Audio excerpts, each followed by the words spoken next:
May 28, 1943. North Atlantic, 800 miles west of Ireland. The Empire McAlpine rolled through gray swells, her hull groaning under the weight of 5,000 tons of Canadian wheat. Above her cargo holds, where ventilation hatches should have been, stretched a steel flight deck 420 feet long, slick with salt spray and rain. A fairy swordfish biplane sat chained to the deck, its fabric wings shuddering in the wind. The pilot, a 23-year-old Royal Naval Volunteer Reserve sub-lieutenant named David Hughes, climbed into the open cockpit and strapped himself in. The deck pitched 15 degrees. The horizon vanished behind a wall of water, then reappeared as the ship climbed the next wave. Hughes glanced at the deck crew, 12 men in soaked oilskins who would launch him into a sky that looked like steel wool. One of them raised a green flag.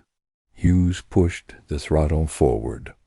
Before we go further, if you're enjoying these deep dives into the ingenious innovations that shaped World War II, hit like and subscribe so you don't miss the next one. Comment where you're watching from, London, Louisiana, or anywhere. Your support keeps these stories alive. The swordfish staggered down the deck, wheels bouncing over rivets, spray hammering the windscreen. At 60 knots, Hughes pulled back on the stick. The biplane clawed into the air, its engine sputtering in the wet Atlantic air. Below him, the Empire McAlpine fell away, her red ensign snapping in the wind. She wasn't a warship. She was a merchant vessel with a flight deck welded to her back. And she was about to prove that the best weapon isn't always the most powerful one. It's the one you can actually build. To understand why Britain welded flight decks to grain ships, you have to understand the mathematics of desperation. By June 1942, German U-boats were sinking Allied merchant ships faster than British and American shipyards could replace them. 830,000 tons of shipping went to the bottom in a single month, minus 144 vessels lost, most of them in a 1,000-mile stretch of ocean called the Mid-Atlantic Gap. It was a killing ground where convoys sailed beyond the range of land-based aircraft, where Catalinas and Liberators couldn't reach, where U-boats surfaced with impunity and picked off cargo ships one by one. The solution was obvious. Put aircraft over every convoy. The problem was equally obvious. Britain didn't have enough carriers. The Royal Navy had requested 50 escort carriers to close the gap. American shipyards working at capacity could deliver perhaps 30 by mid-1943. That left 20 convoys sailing without air cover every month. 20 convoys meant hundreds of ships. Hundreds of ships meant millions of tons of food, fuel, ammunition, and steel that Britain desperately needed to survive. Every ton of wheat that didn't arrive was a week of rationing. Every tanker sunk was a squadron of Spitfires grounded for lack of fuel. The arithmetic was brutal and simple. Without air cover, Britain would starve before Germany surrendered. In October 1942, a man named Sir James Lithgow, director of merchant shipbuilding, sketched a solution on the back of an envelope. Take grain ships already under construction. Weld a 420-foot flight deck across the cargo holds. Install 2 arrestor wires and a small elevator. The ship continues carrying grain. The Royal Navy provides 4 Swordfish torpedo bombers and 15 aircrew. Total conversion time, 5 months. Total cost, £40,000, 1/50th the cost of a purpose-built escort carrier. Lithgow called them merchant aircraft carriers. History would remember them as Mac ships. The Ministry of Supply objected immediately. Combining merchant and military roles was too complicated, they insisted. The fuel systems alone presented insurmountable problems. Oil tankers carried volatile petroleum products. Aircraft required aviation fuel. One spark near either could destroy the vessel. But Lithgow's counter-argument was pure arithmetic. 12 grain ships already under construction, plus 9 tankers available for conversion, equaled 21 Mac ships.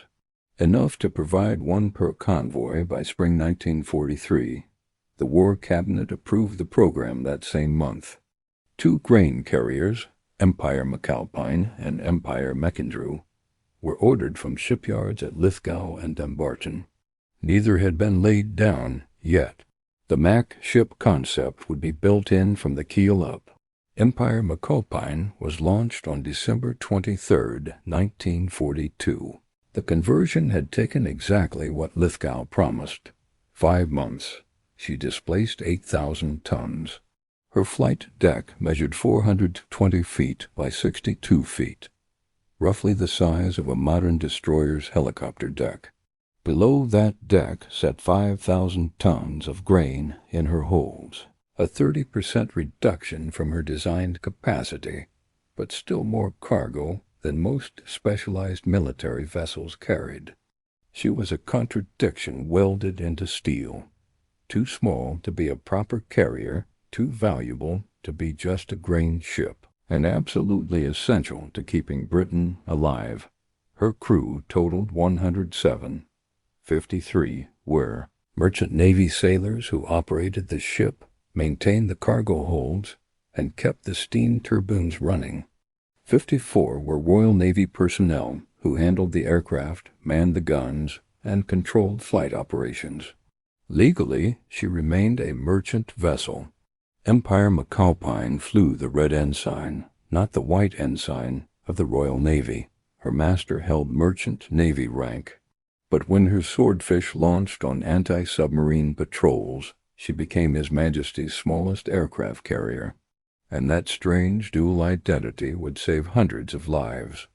The first operational test came on May 28, 1943. Empire McAlpine joined convoy ONS-9, bound for North America with 38 merchant ships. Her Swordfish began flying patrols immediately, 4 hours per sortie, searching the sea ahead and astern of the convoy for surfaced U-boats. And that morning, as Sub-Lieutenant Hughes climbed to 2,000 feet and turned his biplane into the wind, the tactical mathematics of the Atlantic War shifted forever. The killing ground of the mid-Atlantic gap operated on a simple equation: speed versus detection. A U-boat on the surface could make 17 knots, fast enough to race ahead of a 9-knot convoy, submerge and wait in ambush. But a submerged U-boat could only make 7 knots, too slow to intercept a convoy that had already passed.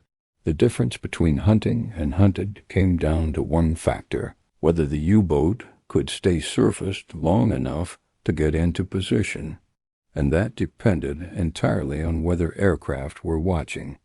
From his cockpit, Hughes scanned the gray Atlantic through binoculars mounted on his instrument panel. The Swordfish was an obsolete design, even by 1943 standards, a fabric-covered biplane that looked like it belonged in the First World War. Maximum speed, 138 miles per hour. Range, 450 miles. Armament, depth charges slung under the wings and a single machine gun in the rear cockpit. But the Swordfish had one advantage that mattered more than speed or firepower. It could land on a pitching deck in weather that would kill a modern monoplane pilot. That morning, as the convoy plowed through 12-foot swells, Hughes flew a search pattern that would become routine for Mac ship operations. Ahead of the convoy, then astern, then out to the flanks, always watching for the telltale wake of a surfaced submarine. At 09:00 hours, he spotted something, a dark shape on the surface, 8 miles ahead of the convoy. Hughes pushed the stick forward and dove.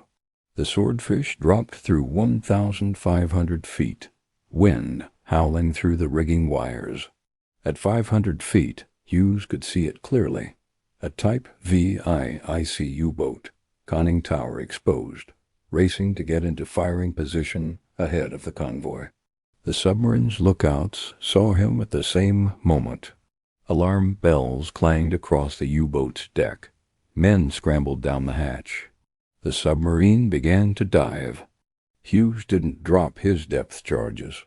The U-boat was already under, sliding beneath the surface, before he could line up and attack, but it didn't matter. The submarine had been forced down, and once down, it was too slow. By the time it could resurface and recharge batteries, the convoy would be 40 miles away. Hughes circled once, marking the position on his plotting board, then climbed back to patrol altitude. Below him, 38 merchant ships steamed onward, unaware that they just survived an attack that never happened. That was the secret of Mac ship success. Not sinking U-boats. Preventing attacks before they developed. The oil tanker conversions followed different specifications. Tankers couldn't accommodate hangar space to fuel. Piping beneath the flight deck made structural modifications too dangerous. The 9 converted tankers of the Rapana class carried 3 swordfish permanently on deck, exposed to North Atlantic weather that ranged from gale-force winds to freezing rain. Collapsible windbreaks provided minimal protection. Maintenance crews worked on aircraft that were never truly dry, never out of salt spray, never free from the corrosive environment of the open sea. Salt water ate through fabric wing covering. Ice formed on control surfaces. Engines corroded in the constant damp. Yet the swordfish kept flying. The operational tempo was relentless.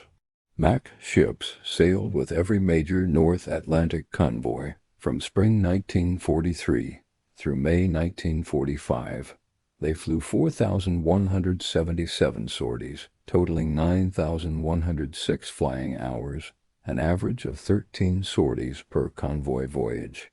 Some voyages produced 0 sorties when weather made flight operations impossible.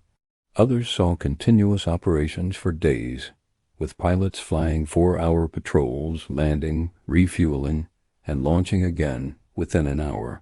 The crews learned to sleep in snatches, to eat standing up, to function in a state of exhausted alertness that became the new normal. On the tanker Mac ships, landing was a calculated gamble every time. The deck was 420 feet long, barely enough for a swordfish under perfect conditions. But conditions were never perfect. The deck pitched and rolled, wind gusted across the beam. Salt spray reduced visibility to a few hundred yards. Pilots approached from astern, throttling back until the swordfish was barely flying, hanging on the edge of a stall. The deck rose to meet them, then dropped away. Timing the landing required instinct more than training, a feel for the rhythm of the ship, for the split second when deck and aircraft would occupy the same space. The arrestor hook caught the wire or it didn't. If it didn't, the pilot had perhaps 3 seconds to go around before running out of deck and crashing into the sea dot. The statistics tell one story. Mac ship Swordfish never sank a single German U-boat on their own. 0 confirmed kills in 2 years of operations. The convoy lost statistics tell another.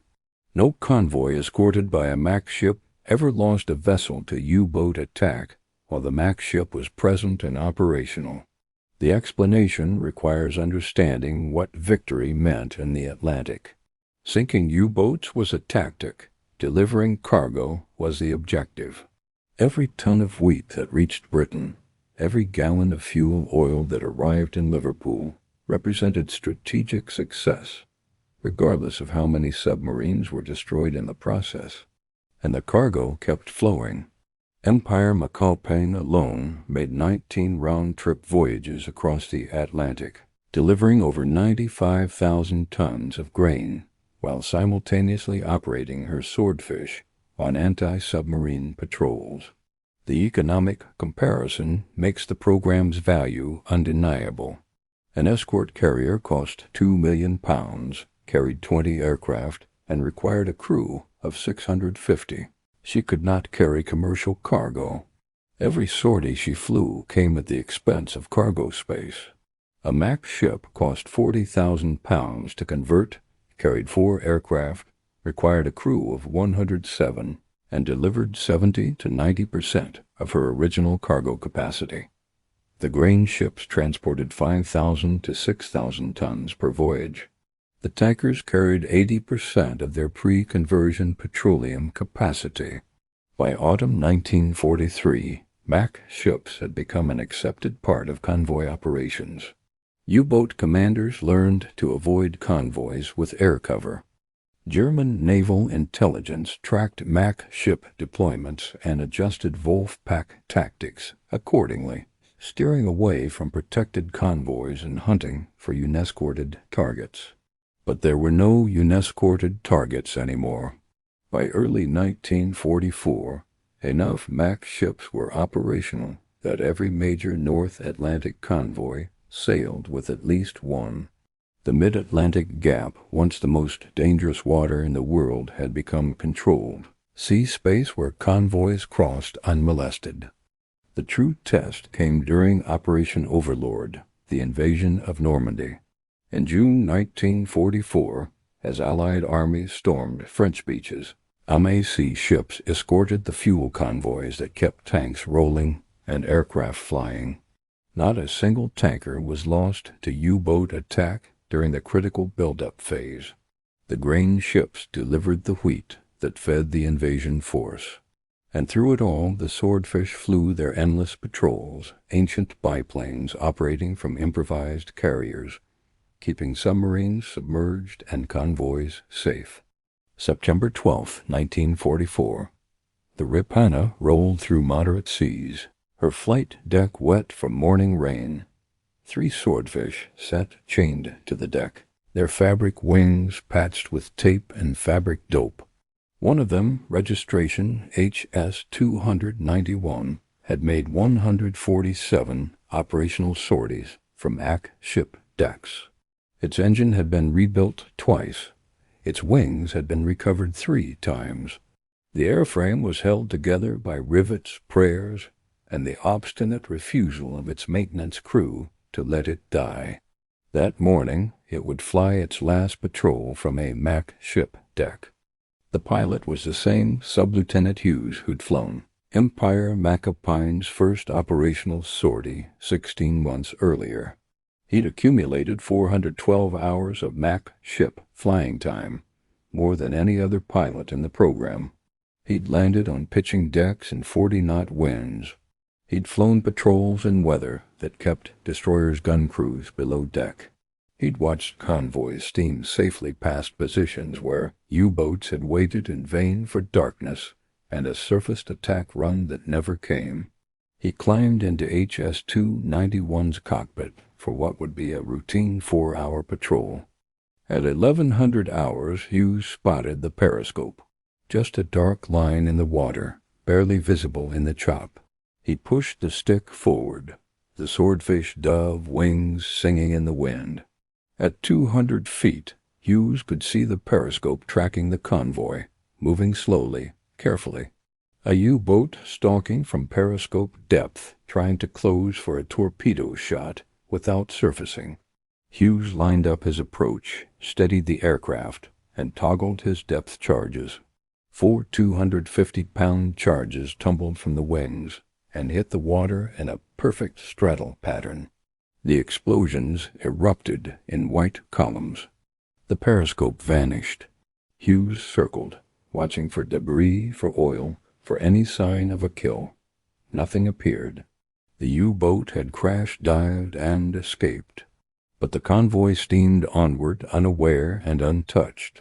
Hughes climbed back to patrol altitude and continued his circuit. Mission accomplished, even without a kill. By late 1944, escort carriers had become available in sufficient numbers. American shipyards were delivering them faster than convoys could absorb them. The improvised Mac ships, having served their purpose, began returning to purely commercial service. The conversion worked in reverse. Flight decks removed. Cargo handling restored. aircraft landed for the last time. In September 1944, 4 Mac ships, Amastra, Alexia, Akavas, and Rapana, were taken out of service. The reconversion cost £40,000 per vessel, exactly what the original conversion had cost. The remaining 15 AC ships continued operations until May 1945, when Germany surrendered and the Atlantic convoy system finally stood down. The Swordfish aircraft made their last operational flights from Mac ship decks on May 21, 1945. By then they had flown over 4,000 anti-submarine sorties. Their survival record was extraordinary. Only 4 Swordfish were lost in MAC ship operations, and 3 of those were weather-related accidents, rather than enemy action.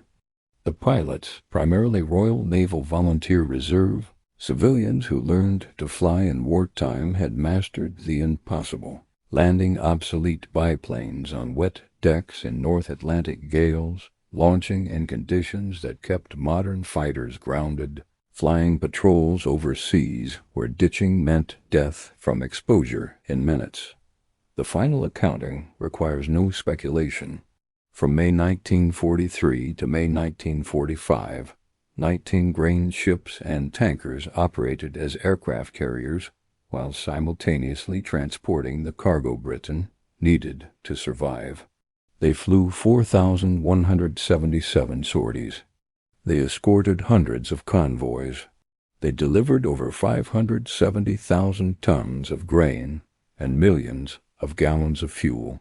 Not a single convoy under Mac ship protection lost a vessel to U-boat attack while the Mac ship was operational 0.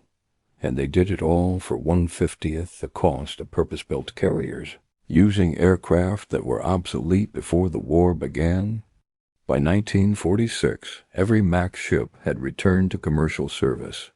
The flight decks were gone, the arrestor wires cut away, the elevators welded shut.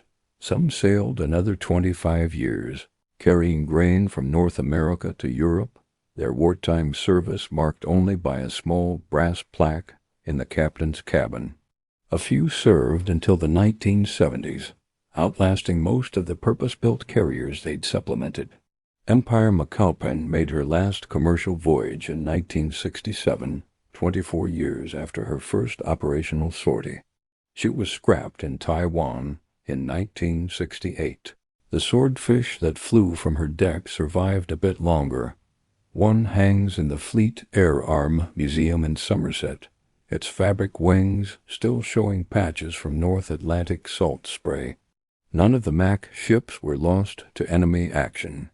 They simply completed their wartime duty and resumed the work they'd been designed for. The innovation vanished with them. Modern navies don't weld flight decks to merchant ships. Purpose-built carriers and amphibious assault ships perform the roles MAC ships improvised. But the principle remains relevant wherever resources constrain ambition. Sometimes the best weapon is the one you can build now. MAC ships embodied that truth-adequate capability, delivered immediately beat perfect solutions arriving too late. Britain needed aircraft over every convoy in 1943, so it combined grain ships, flight decks, and rugged Swordfish biplanes to keep supplies moving. Sub-Lieutenant David Hughes later recalled the challenge of landing on a deck that never stopped shifting, timing each touchdown with the ship's rise.